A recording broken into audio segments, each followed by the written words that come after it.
Caitlin Clark and Angel Reese, right? Yeah. They're going back and forth. And Jamil Hill says by the time Angel Reese is done, she's going to be the Michael Jordan of WNBA. She said about Angel Reese? She said Angel Reese, by the time she retires, can you pull up this quote? She said, by the time she retires, she will be the MJ of, go to Jamil Hill, type in Jamil Hill, yeah. She says, by the time she retires, Jamil Hill has made a bold prediction that Angel Reese will become the MJ. The WNBA drama is reaching another level, and this time the spotlight is firmly on Angel Reese following a critical game-winning layup that failed to fall. Stephen A. Smith's blunt reaction has added even more fuel to the fire, leaving fans divided over whether Reese truly deserves the criticism or whether the backlash has gone completely overboard. Picture walking into an arena packed with nearly 20,000 people, knowing the majority came hoping to watch you struggle. The pressure is immediate. The noise is relentless. Hostile chants, provocative signs, and an energized home crowd create an atmosphere designed to rattle the opposing star before the opening tip. That was the scene as one of the WNBA's most talked-about rivalries reached another intense chapter. Caitlin Clark wasn't simply walking onto the court for another matchup.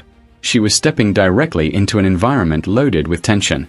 The crowd came ready to make Clark uncomfortable, loudly supporting Reese and trying to turn the arena into a pressure cooker.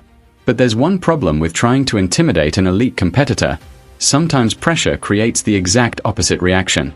Instead of collapsing under the hostility, Clark appeared to feed off it. As the game unfolded, the noise gradually turned into silence, and by the final buzzer, the entire story had changed.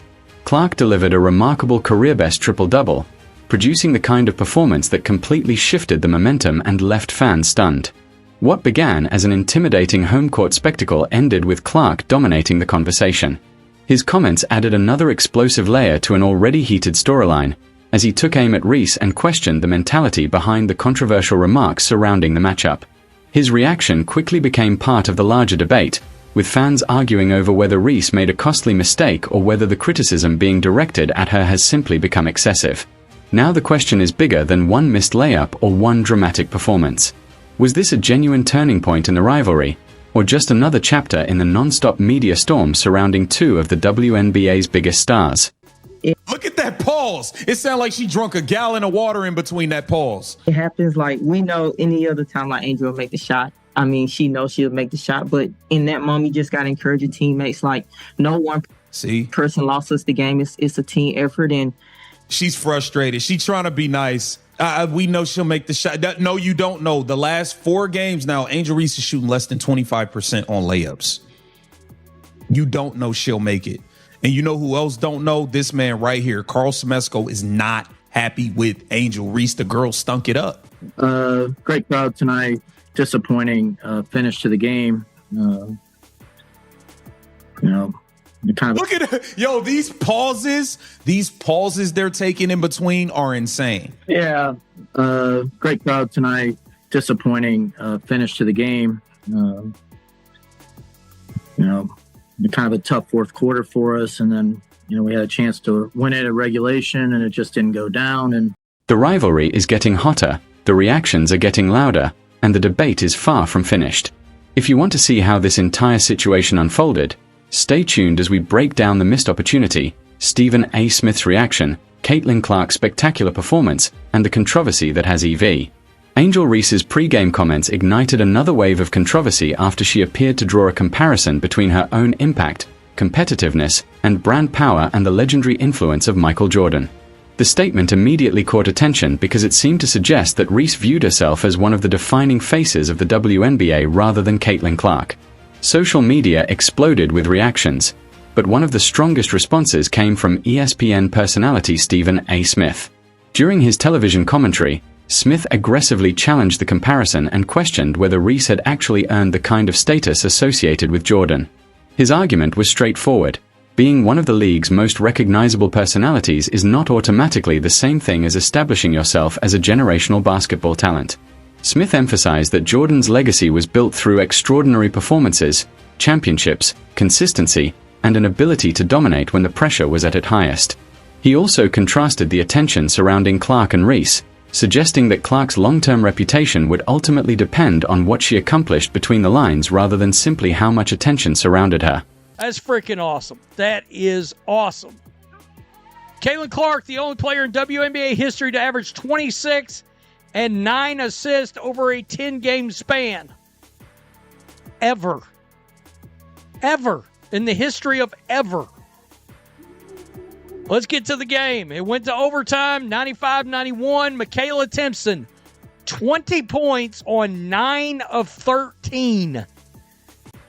7 rebounds, 1 block shot. Caitlin Clark, 26 on 9 of 20. 9 assists, 3 boards. Kelsey Mitchell, she extended the streak. Come hell or high water. 20 points on 9 of 22. 1 rebound, 1 assist, 1 steal. You wonder why I come down on Kelsey Mitchell for MVP? I'm sorry, but this rebounding and assist situation drives me crazy. So, let's go to Angel Reese clocking Caitlin Clark right in the throat hole. For just 35. Right here, you're going to watch. There she gets her in the neck, and there she gets her in the throat. Yeah. What are we doing? Neck, throat. Wow. Yeah. Protected species. Shout out House of Lowlights. Speaking of House of Lowlights, good chance I've got an Angel Reese video coming in. Smith's warning was essentially this: the bigger the statement, the greater the pressure to prove it. If a player makes enormous claims about her own status, every missed opportunity and every poor performance becomes part of the conversation. The atmosphere inside the arena was absolutely electric. Every time Clark touched the basketball, the crowd erupted with loud boos, making it clear where the home fans stood. They wanted Reese to control the matchup, while Clark was facing an arena seemingly determined to make her uncomfortable.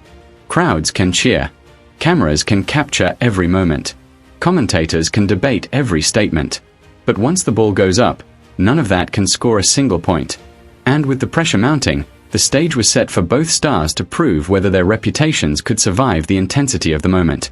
With all the attention surrounding the Michael Jordan comparisons, Angel Reese entered the matchup determined to make a statement. She repeatedly demanded the ball inside, trying to establish herself in the paint and overpower the defense. But instead of producing the signature moments everyone was waiting for, the pressure appeared to get to her. Reese missed 3 open layups during the opening minutes, and those missed opportunities quickly became a major storyline. What looked like a chance to silence the critics was suddenly turning into another source of criticism. With the game hanging in the balance, Reese had an opportunity to finish at the rim and potentially win it at the buzzer, but the shot wouldn't fall. Suddenly, the confidence surrounding the matchup disappeared, replaced by a painful realization that the opportunity had slipped away. As Stephen A. Smith would later emphasize, sports can be incredibly unforgiving. The same internet that builds athletes up can turn around and make them the center of ridicule after one devastating moment. Reese eventually faced the media, where reporters pressed her and her teammates about what happened late in the game. The explanation was measured. They acknowledged that they had battled hard but simply failed to execute when it mattered most. When asked about being outscored 31-19 during the fourth quarter and overtime, the response focused on the team's fight and the belief that they were still capable of competing with a team of that caliber. Despite the loss, Reese's side maintained that the game demonstrated they could challenge their opponents again, particularly if they returned to full strength. But while Reese and her teammates were trying to explain the defeat, Caitlin Clark was turning the closing stages into a personal showcase. Clark completely changed the rhythm of the game. She knocked down a deep logo 3 that immediately grabbed everyone's attention, then began slicing apart the defense with pinpoint passes. Her vision repeatedly created opportunities that seemed impossible, with teammates receiving the ball exactly where they needed it. She attacked loose balls, battled for rebounds against bigger players, and repeatedly threw herself into the action. The performance became a demonstration of energy, toughness, and determination rather than just offensive skill. Clark had officially recorded a career-best triple-double, adding another extraordinary chapter to an already heavily discussed rivalry. After the game, the coaching staff attempted to put the ending into perspective. They explained that the final possession didn't unfold exactly as planned, including a missed screening assignment, but the team still created multiple chances to win. The final possessions produced 2 quality looks at the basket. Both layups had a chance to decide the game, but neither one dropped. For the coaching staff, it wasn't simply about blaming one player. They pointed to execution, missed opportunities, and the absence of key personnel as factors that influenced the outcome. Ultimately, the margin was painfully small. One possession separated victory from defeat against a highly competitive opponent. The rivalry didn't end that night. If anything, the drama became even bigger. Reese had the opportunity to deliver the moment everyone was waiting for, while Clark walked away with the triple-double, the momentum, and another unforgettable performance that will keep the rivalry alive. The coaching staff made it clear that Jordan Canada's absence was significant. They describe her as an elite point guard who brings another level of penetration, playmaking, transition offense, and defensive intensity.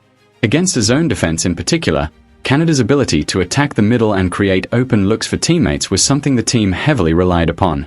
Still, the players who stepped onto the court were praised for competing hard enough to keep the game within reach. One defender, in particular, received recognition for the way she battled while spending extended minutes matched up against one of the league's most dangerous players. The bigger takeaway from the coaching staff was that the team had proven something despite being shorthand. Indiana was playing extremely well, yet the game remained within a possession or two late. That made the loss even more frustrating because victory had been within reach. Late in the fourth quarter, Caitlin Clark received the ball on the wing and created separation with a sharp hesitation move. After making her defender react, Clark stepped back and calmly launched a three-pointer directly in front of the defense. There was no exaggerated celebration. No unnecessary confrontation. Clark simply turned away and looked toward the crowd. And somehow, the arena that had been roaring for nearly 2 hours suddenly became almost completely silent. Thousands of fans had spent the night booing, shouting, and trying to disrupt Clark's rhythm. But in that instant, the noise disappeared. The shot had delivered the kind of response that required no words. Her career-best triple-double became the defining statistic of the night, but the bigger story was the way she handled the pressure. Instead of allowing the hostile environment to control her, she transformed it into motivation and produced one of the most memorable performances of the matchup. Stephen A. Smith's earlier warnings suddenly became part of the conversation again. His broader argument was that bold comparisons create enormous expectations, and eventually, performances have to support the claims.